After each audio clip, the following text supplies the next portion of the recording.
Seuls les émigrants voyageant en troisième classe allaient à Ellis Island. Les émigrants de première et deuxième classe débarquaient directement à New York. Ils ne voyaient jamais Ellis Island. Si vous étiez en troisième classe, sur le pont, comme ça se faisait avant la Première Guerre mondiale, vous étiez consigné à Ellis Island pour un examen légal et médical complet. Si l'inspecteur médical de l'administration s'apercevait que vous boitiez, que quelque chose n'allait pas physiquement, que vous toussiez, que vous grattiez la tête, que vous étiez lent, peut-être malade mental, il écrivait à la craie sur vos vêtements X, malade mental, L, boiteux, H, cœur, TB, tuberculose. On vous prenait à part et on vous enfermait dans des cages où des médecins du service public vous examinaient complètement. Si ça nécessitait un traitement prolongé, vous étiez envoyé dans le bâtiment de détention médicale ou isolé dans le pavillon des maladies contagieuses.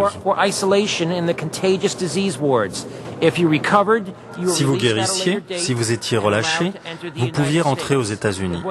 Si votre maladie s'avérait incurable, vous restiez isolé jusqu'à ce qu'un bateau reparte vers votre pays d'origine. Vous étiez médicalement indésirable sur le sol américain.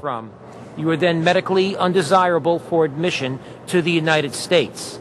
Now, if you had succeeded in Après avoir brillamment passé les examens médicaux, vous alliez au North Wall pour passer un examen administratif.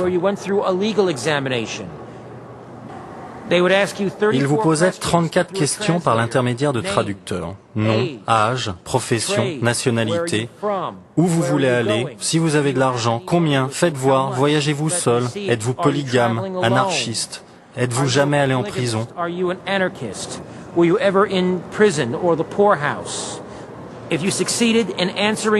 Si vous répondiez à ces 34 questions correctement, ils vous autorisaient à entrer aux États-Unis.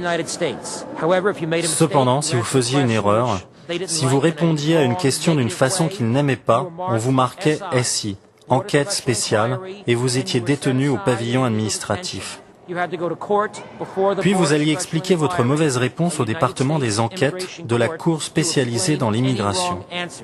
Rien qu'en 1907, le département des enquêtes spéciales a dû statuer sur 70 000 cas.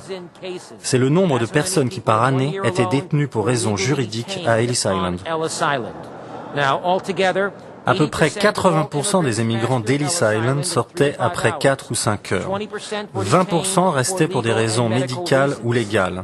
18% arrivaient à résoudre soit leurs problèmes médicaux, soit leurs problèmes juridiques et étaient admis aux États-Unis.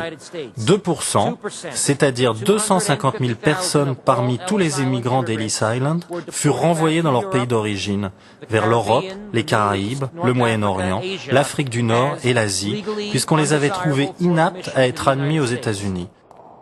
Les anarchistes Alexander Berkman et Emma Goldman étaient parmi les 247 radicaux nés à l'étranger qui furent détenus sans jugement et déportés depuis Ellis Island pendant la répression anticommuniste en 1919.